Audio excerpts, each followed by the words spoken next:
Está la incertidumbre de quién será designado como nuevo jefe de la SUNAT. A la espera de eso, invitamos a esta hora a sumarse al programa al economista Jorge González Izquierdo, que siempre tiene amabilidad para atender los llamados de Latina. Señor González Izquierdo, muy buenas noches ya. Gracias por su tiempo. Estamos con la incertidumbre de a quién va a designar el gobierno para la cabeza de SUNAT. Pero en general, ¿cómo se hace para recaudar más impuestos en un país tan informal como el nuestro? Buenas noches, señor González Izquierdo. Muy buenas noches, Santiago. Muy buenas noches, Katia. Muchas gracias por la invitación. Mira, un gobierno, en ciertos aspectos, es como una familia. Un gobierno tiene un sueldo y en base a ese sueldo debe programar sus gastos de todo tipo. Y ustedes dirán, ¿y cuál es el sueldo del gobierno? El sueldo del gobierno principalmente, fundamentalmente, es los ingresos tributarios, es decir, los ingresos que capta con su estructura de impuestos que le ha puesto al sector privado sobre todo. Ese es el principal componente del sueldo del gobierno. Hay un componente menor, ¿no? Pero ese es el principal componente del sueldo del gobierno. Entonces, si un gobierno quiere gastar más y más, tiene dos opciones en el Perú. Si quiero gastar más, entonces tengo que aumentar pues mi sueldo, que es lo que haría cualquier familia, ¿no? Oye, si tengo un mayor sueldo, puedo gastar más, pues. Claro. Ahí hay que subir los ingresos tributarios, sobre todo. Pero hay otra opción, que un gobierno puede gastar y no subir su sueldo. Uy, su madre, entonces uno dice, ¿cómo voy a gastar más si no aumenta mi sueldo? Sí lo puedes hacer. ¿Cómo? Prestándome plata. ¿O no es así? Entonces yo puedo gastar más sin subir mi sueldo. ¿Y cómo financio esto? Prestándome plata. El gobierno se endeuda. Eso se le llama la deuda pública. Y hay una tercera forma de financiar esto sin aumentar mi sueldo. Uy, ¿cuál es? Que el Banco Central haga esto, ve, la maquinita. Ajá. Pero en el Perú eso está prohibido por Constitución. Entonces nos quedamos con dos opciones de cuando un gobierno quiere gastar más, o sube su sueldo, es decir, los ingresos tributarios, o se endeuda más. Acá en el caso peruano, todo gobierno responsable, y además hay una regla fiscal que te lo exige, es que guarde cierta relación entre el gasto y tu sueldo, es decir, básicamente tus ingresos tributarios.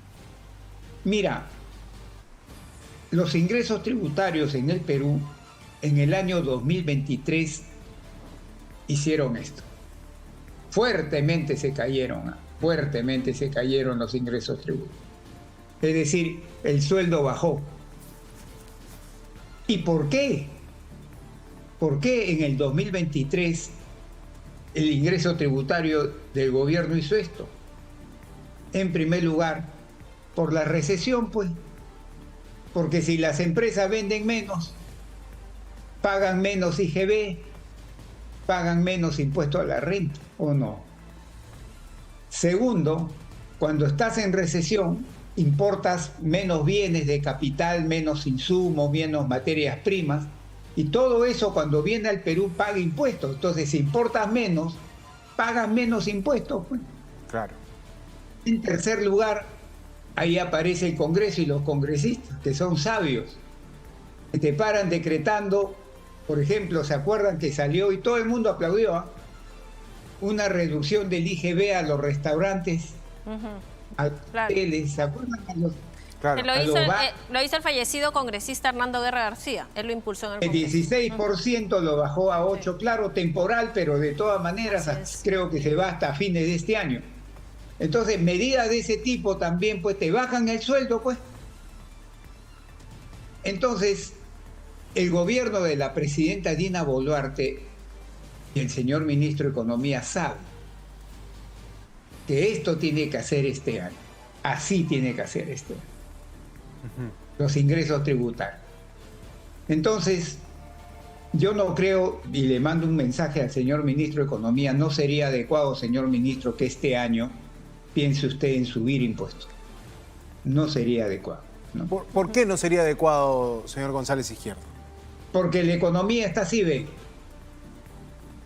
O sea, tambaleando todavía. Ahora, pero ¿qué pasa si decide incrementar impuestos? ¿No más bien también generaría un aumento en la evasión tributaria si es que la economía está así como usted Claro, dice? pues, por eso le digo, pues, entonces no es el momento ahora de pensar en subir impuestos.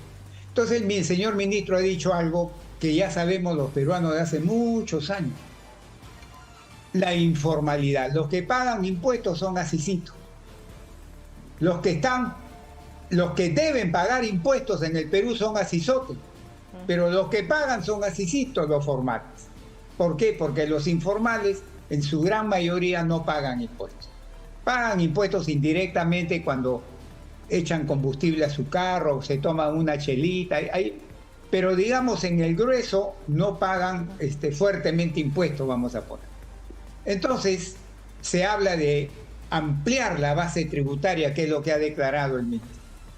Y eso es lo que está pidiendo al nuevo jefe de la SUNAT que van a poner, le ha dicho: tu principal tarea, no única, pero tu principal tarea va a ser ampliar la base tributaria.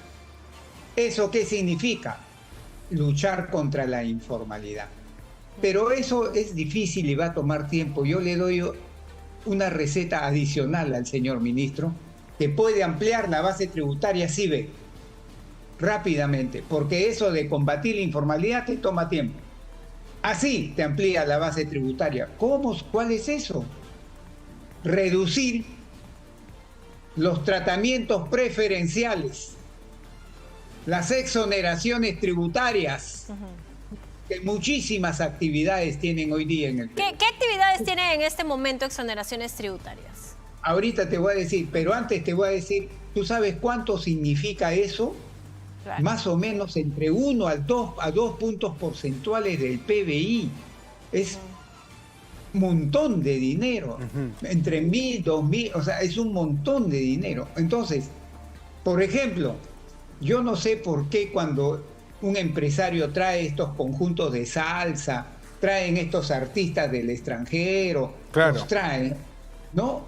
Les hacen dar la calificación de evento actividades culturales, claro, una cosa así, y le bajan impuestos, se los exoneran impuestos. Yo digo, ¿por qué? Si esa es ganancia. Entonces, si tú entras a revisar, te vas a encontrar con un montón de exoneraciones y tratamientos preferenciales. Yo no pido que se elimine la totalidad, pero sí podría plantearse un 50% para iniciar. Lo que pasa es que vas a pisar un montón de callos. Y cuando tú pisas callos, ya sabemos cómo es ya. Te van a salir a atacar por acá, a atacar por allá, vía prensa, vía radio, vía todo, los que se defienden al que le quieren quitar esa exoneración o ese tratamiento preferencial. Claro. Ahora, pero si se explica bien la movida que se quiere hacer, si se explica bien el plan, yo no veo por qué habría que oponerse a un plan de ese como usted recomienda, ¿no? Quitar algunas exoneraciones. El tema es que no conocemos todavía el plan porque todavía no se ha designado al próximo jefe o jefa de SUNAT, pero ¿se puede hacer mucho desde esa jefatura? Desde la jefatura de SUNAT hay un verdadero impacto, porque la persona que estaba aparentemente agarró un buen rebote de ingresos tributarios después de pandemia, pero el año pasado caímos. O sea, ¿este año alguien puede garantizar o decir vamos a crecer en la recaudación de impuestos o es muy difícil pensar? No, yo creo que este año vamos a crecer en la recaudación tributaria, vamos a crecer primero porque la economía va a empezar a crecer, ya no va a seguir decreciendo, va a crecer, ¿no? O sea, va a haber más cuero, por lo tanto puede sacar más correas. Entonces, va a subir los impuestos, ¿no? Y también, en la medida que el Congreso ya no siga sacando estas leyes hoy en que comienzas a bajar el impuesto a este más, ya, supongamos que ya no se da eso, etcétera, Y también creo yo que el señor ministro, sin decirlo públicamente, ha detectado que el trabajo de la SUNAT puede ser mejorado en términos de eficiencia en la recaudación. Entonces, no lo ha dicho, pero los que estamos en el ambiente sabemos pues, que hay parte de eso. Por eso es una de las razones que quieren cambiar al jefe. Entonces, por ahí también habría, en la medida que la SUNAT sea más eficiente en recaudar, en hacer su trabajo, digamos, en recaudar impuestos, puede también, ¿no es cierto?, contribuir a aumentar la recaudación tributaria. Ahora, señor González Izquierdo, se hablaba, o el propio ministro de Economía, y usted también lo acaba de mencionar, que la idea es evitar aprobar leyes, porque él hizo un llamado al Congreso para evitar aprobar leyes que impliquen exoneraciones tributarias. Él ha hecho ese llamado también, pero en algún momento algunos especialistas señalaban que para incorporar al mercado informal a la formalidad, la idea es generar incentivos justamente. No sé si de reducir impuestos, pero ¿cómo hacer para incorporar a microempresarios, por ejemplo, que están en la informalidad? ¿Cómo hacer para incorporarlos al mercado formal? Mira, ahí hay dos enfoques. Lo voy a decir rapidito. Hay dos enfoques. Uno es bajar sustancialmente las intervenciones que tiene el Estado respecto al sector privado, sobre todo con la micro, pequeña y mediana empresa, que no necesariamente pasan por impuestos. Por ejemplo, tú quieres constituir una empresa, pones tu negocito chico y te cae la municipalidad. Claro. O te cae INDECI. Claro. O te cae el Ministerio de Trabajo. Y así. Y cada uno que te cae te dice, oye, González Izquierdo, ven, ese negocio chico que has puesto, mira, yo le he encontrado este problema. Luego viene el Ministerio de Trabajo, oye, mira, ve, vas a tener que hacer y yo comienzo a sacar cuentas. Híjole, si me sale un costón cumplir con esas regulaciones, ¿me están entendiendo? Claro, ser formal es caro. Claro. Cuando veo, claro, ser formal es caro. Entonces yo cuando veo eso, ¿qué hago? Me quito, pues no soy formal, pues, claro. Porque no es que no quiera, sino que no tengo para pagar ese costo de ser formal. Y no tanto son los impuestos, Katia, porque hoy día, por ejemplo, la micro y pequeña empresa tiene un tratamiento preferencial en materia de impuestos y leyes sociales de hace muchos años. Y si eso fuera lo medular, ya estaría la informalidad bajando sustancialmente, pues, ¿me entiendes? Lo otro es lo medular, eso de que el Estado te sobreregula, te aplasta. Y la otra cosa que tiene que darle mayor capacitación, entrenamiento, infraestructura, etcétera, a los empresarios que quieren hacer nuevos negocios, ¿no? No solamente es impositivo, porque como te digo, Katia y Santiago, ya tratamientos preferenciales le han dado de hace 10, 15, 20 años atrás a la micro, pequeña empresa. Y si eso fuera lo medular, pues ya tendríamos un sector formal mucho más grande, ¿me entiendes? Claro. Ahora, ¿se puede hacer algo y quizá también ver si hasta qué punto se puede hacer algo con los procesos judicializados de algunas empresas privadas que, digamos, mantienen procesos judiciales por pago de deudas a SUNAT? Mira, Santiago, has tocado un punto neurálgico que se me fue, no lo dije, pero es neurálgico. ¿Qué pasa en el Perú? Viene la SUNAT y a González Izquierdo le pone, me dice, oye, ¿sabe qué cosa? Te he sacado la cuenta y tú me debes 100 soles. Entonces, ¿qué hago yo? Me voy al Tribunal Fiscal primero. Supongamos que el Tribunal Fiscal le da la razón a la SUNAT y me dice, oye, González Izquierdo, de verdad que tú tienes que pagar 100 soles más. ¿Qué hago yo? Me voy al Poder Judicial, ¿no? Me voy al Poder Judicial, pues, y me meto un juicio que se dura, pues, 3, 4, 5, 6, 7, 8, 9. Y ustedes saben que acá pesa la plata. Entonces las grandes empresas que la SUNAT les mete le dice, oye, tú me tienes que pagar miles de millones en impuestos adeudados, se van al Poder Judicial y se mandan 3, 5, 10 años. Entonces, y a veces fallan a favor de él. Entonces, eso es algo que muy bien has tocado, Santiago, y se me había pasado a mí, que también hay que meterle dientes. Porque también, ¿sabes a quién le dan duro ahí con eso? A Indecopi. Claro. Indecopi viene y le dice a una compañía lechera, le dice, oye, ¿sabes qué? Te he detectado que tú estás engañando con las etiquetas. Y además, tu producto no es de suficiente calidad y por lo tanto te mete una multa de 5 millones. ¿Sabes lo que hace la lechera? Ajá, dice, no, multa. Ya, me voy al Poder Judicial. Inicia un juicio de 2, 4, 5, 6 años.